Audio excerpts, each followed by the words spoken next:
Tonight I'm gonna make some spicy squash cakes and tomato salsa. I have some nice summer squash from Freitas from the market yesterday, and some nice cherry tomatoes that I'm gonna use for the salsa. Some frozen corn from Stillman's last year, but the corn will be in soon. We need a lime and some garlic, and I have some Aleppo peppers that I'm gonna put in there for a little bit of spice. The garlic, is that the garlic from my sister's farm in northern Idaho? And some green onion from the garden that we got out at Sturbridge Village about 10 years ago when we were out there. Heirloom variety from the kitchen garden there, circa 1830.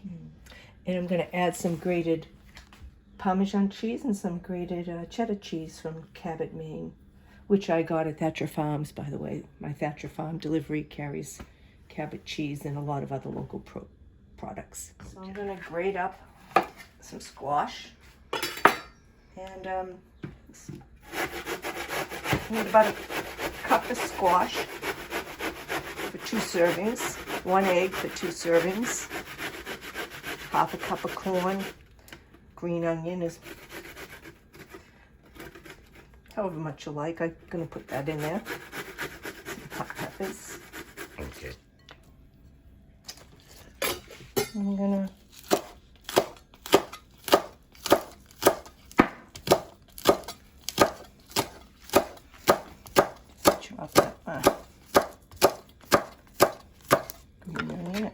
nice amount. So you're showing 2 different knife techniques. Knives that are cut like this are made for starting near the tip and rolling it back. Or just throw it in there. I'm going to chop up my garlic. My sister grows 12 different kinds of garlic up in northern Idaho. Still have a ristra of garlic from a previous shipment. Just got the Parmesan at the supermarket. Yep. It's pretty hard cheese. And I don't ever measure it. I just kind of say that looks good and throw it in. Here's some cheddar cheese. It kind of sounds like a strange combination, cheddar and Parmesan. I thought the same thing. That's what the cookbook calls for, right? Yeah, and I'm guessing the guy knows what he's talking about. Who is the guy?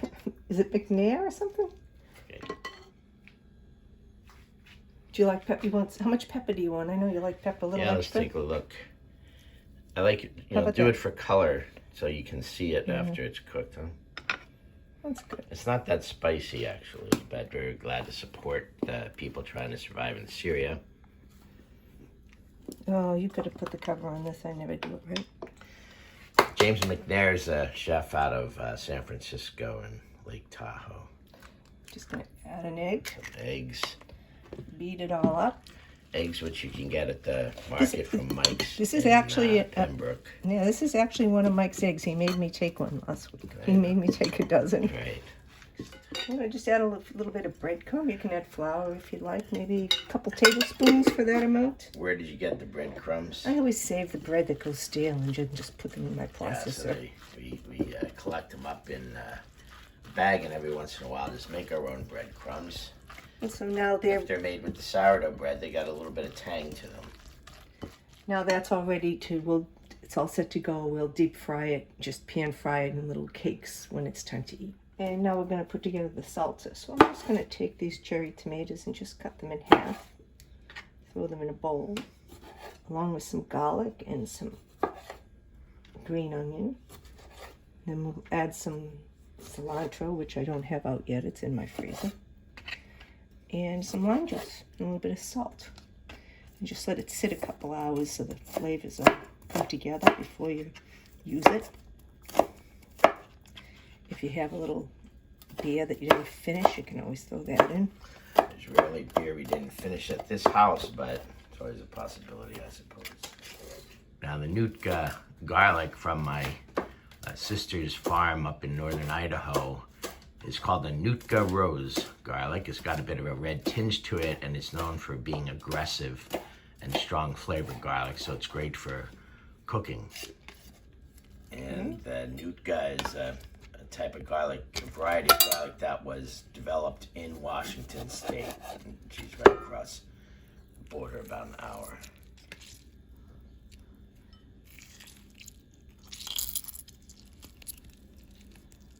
Slice an apple lime.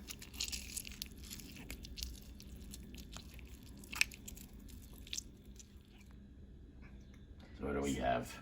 So I'm going to add a little salt. And this is cilantro that I got last year at, I think I got this out in Lowell for some reason. I bought a bunch of cilantro from a farmer. And what I do when I buy herbs like that, I just put them in the freezer in little cubes. And then when I need them, I just... like a little olive oil or water? Yeah, either way. You can do it either way. I think that was just frozen. And I'm going to just mix it in. 3, 2. The salsa has to sit a little while to just let the flavors all amalgamate, if that's the right word, I don't know. Right. And then we're going to serve it, well, you'll see how we're going to serve it later. So we're going to have some lamb chops with our salsa and some squash pancakes. Just putting some seasoning on them. So this is the time of year for asparagus. When I was working at a tree nursery about 30 years ago, we used to pick the asparagus right off the ground, snap it next to the river, and eat it. Here we're seasoning the lamb with a lamb tagine, which is from Morocco, which we picked up at the Union Square Farmers Market in New York City, Manhattan, around December when we were down to celebrate the winter solstice at the Cathedral of St. John the Divine. So we picked up the asparagus a couple weeks ago at market, and it's still fine. Freda's Farm in Middleborough. And some people say, oh, I don't want a whole box of things. I don't know if I could use it all at once, blah, blah, blah. But when you're getting things very fresh from local farms, they last quite a while.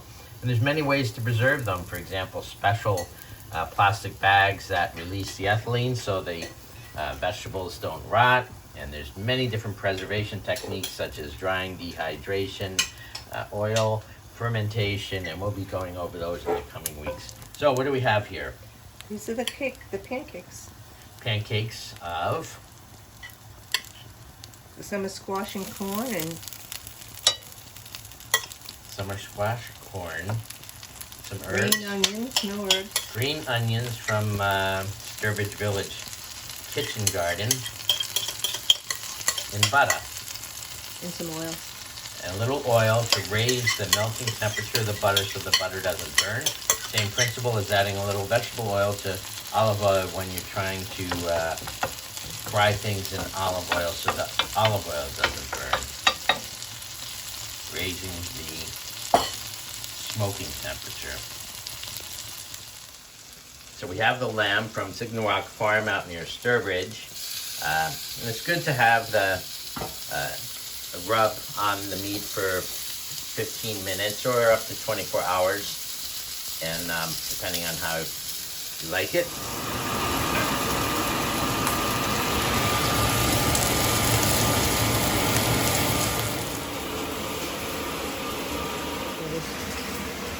Stuck a little.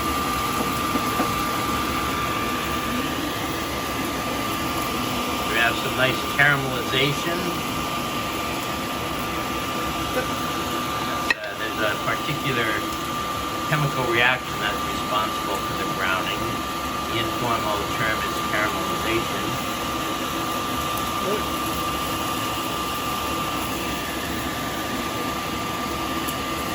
Very nicely lined up. So what have you put on here? A little sour cream, it's a nice contrast. So the two types of browning reactions is caramelization, which is more sugar-based, and the Maillard reaction. Now we're going to bring on the salsa, which has been marinating for, we say, 4 or 5 hours. Yeah. Really nice color contrast. Smell the salsas, spices.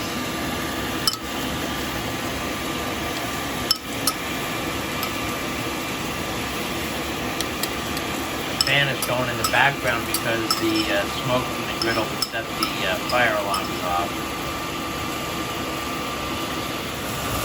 So do we think they're done? There's a couple ways to tell if they're done. If you press something on the meat with one hand, with your right hand. On the other hand, you touch your index finger, then it means it's like medium rare. Do the same. If you touch your pinky and it's the same, then it's more medium well. Or you can touch your nose or chin or forehead. Forehead, of course, is well done. Now it's important for these bands of caramelizing to let the meat, once the meat is on the grill, do not touch it. Just let it sit. Do not keep moving it around. That's how you get the nice bands. Then, after you take it off, let it sit at least 5 minutes. Some people let it sit up to 10 or 15 minutes. The cooking continues, and as the meat cools down, a different set of reactions go on within the protein of the meat, and it transforms into something more tender and beautiful, and it's a great way to pay appreciation for the meat. So here's dinner. Here's the spicy summer squash cakes with the tomato salsa.